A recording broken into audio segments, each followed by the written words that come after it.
আসসালামু আলাইকুম। ইতিহাসে এক অসাধারণ অধ্যায় হলো মুতার যুদ্ধ। এটি ছিল এমন একটি যুদ্ধ যেখানে সংখ্যায় অতি নগণ্য একদল সাহাবী রোমান সাম্রাজ্য বিশাল সেনাবাহিনীর বিরুদ্ধে লড়াই করে সাহসিকতার এক উজ্জ্বল দৃষ্টান্ত স্থাপন করেছিলেন। এই যুদ্ধ সংঘটিত হয় অষ্টম হিজরিতে বর্তমানে জর্ডানের মুতায়।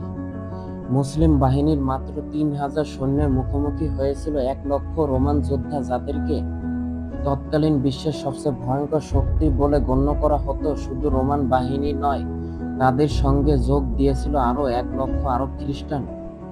এই অসম শক্তির বিরুদ্ধে মুসলিম সাহাবীগণ শাহাদাতের আকাঙ্ক্ষায় উজ্জীবিত হয়ে ঝাঁপিয়ে পড়েছিলেন এবং ইতিহাসে এক বিস্ময়কর দৃষ্টান্ত স্থাপন করেছিলেন। মুতার যুদ্ধের বিশেষ বৈশিষ্ট্য ছিল এটি সেই একমাত্র যুদ্ধ যেখানে রাসূল সাল্লাল্লাহু আলাইহি ওয়াসাল্লাম কর্তৃক মনোনীত তিনজন সামরিক কমান্ডার যায়েদ বিন হারিস, জাফর বিন আবু তালিব এবং আবদুল্লাহ ইবনে রাওয়াহা প্রত্যেকে শাহাদাত বরণ করেছিলেন। যুদ্ধের এই সংকটময় মুহূর্তে সেনাপতিত্ব গ্রহণ করেন খালিদ বিন ওয়ালিদ, যিনি যুদ্ধক্ষেত্রে তার অসাধারণ সামরিক কৌশল প্রদর্শন করে মুসলিম বাহিনীকে বিপর্যয় থেকে রক্ষা করেন। তার অসাধারণ বীরত্বে বিশাল রোমান বাহিনী দিশেহারা হয়ে পড়ে এবং তাদের অগ্রভাগ সম্পূর্ণ ভেঙে যায়।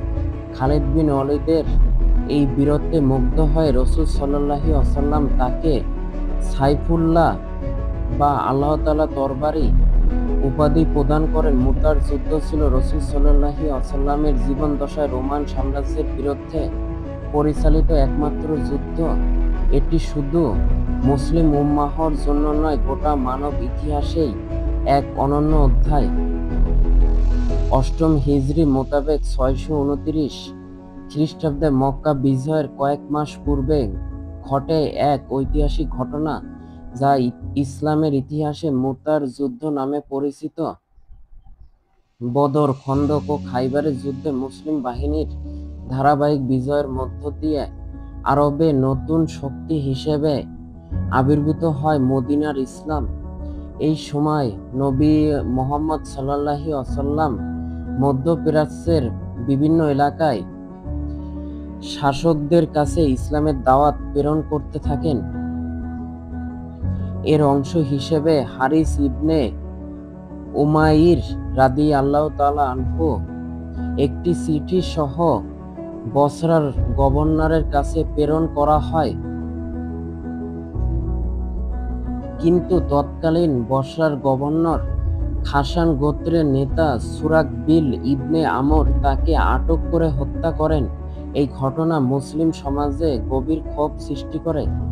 প্রতিশোধ গ্রহণের লক্ষ্যে নবী সাল্লাল্লাহু আলাইহি ওয়াসাল্লাম ৩,০০০ সদস্যের সেনাবাহিনী গঠন করেন, যা তখন পর্যন্ত মদিনার মুসলিমদের বৃহত্তম সামরিক সমাবেশ ছিল। প্রথম কমান্ডার হিসেবে দায়িত্ব দেওয়া হয়েছিল যায়েদ বিন হারিস রাদিয়াল্লাহু তাআলা আনহুকে। দ্বিতীয় কমান্ডার হিসেবে জাফর বিন আবু তালিব রাদিয়াল্লাহু তাআলা আনহু এবং তৃতীয় ছিলেন আবদুল্লাহ ইবনে রাওয়াহা রাদিয়াল্লাহু তাআলা আনহু। নবী সাল্লাল্লাহু আলাইহি ওয়াসাল্লামের নির্দেশ দেন, যদি প্রত্যেক কমান্ডার শাহাদাত বরণ করেন তবে নিজেদের মধ্যে আলোচনা করে পরবর্তী কমান্ডার নির্ধারণ করবে। মুসলিম বাহিনী জর্ডানের সীমান্তে পৌঁছায়। শত্রুপক্ষের শক্তি ছিল বিপুল, প্রায় ২,০০,০০০ সৈন্য, যার মধ্যে ১,০০,০০০ রোমান সেনা এবং ১,০০,০০০ আরব খ্রিস্টান। মাত্র ৩,০০০ মুসলিম যোদ্ধার পক্ষে এই বিশাল বাহিনীর মোকাবেলা ছিল এক অসম লড়াই।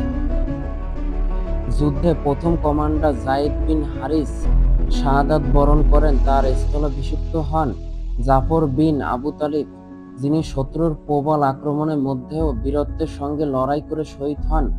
এরপর নেতৃত্ব গ্রহণ করেন আবদুল্লাহ ইবনে রাওয়াহা, যিনি ঈমানী শক্তি দিয়ে সৈন্যদের উজ্জীবিত করেন। তিনিও শাহাদাত বরণ করেন। পরে পরিস্থিতি জটিল হয়ে পড়ে। এই সংকট মুহূর্তে সৈন্যদের নেতৃত্ব দেন নবাগত মুসলিম খালিদ বিন ওয়ালিদ রাদিয়াল্লাহু তাআলা আনহু।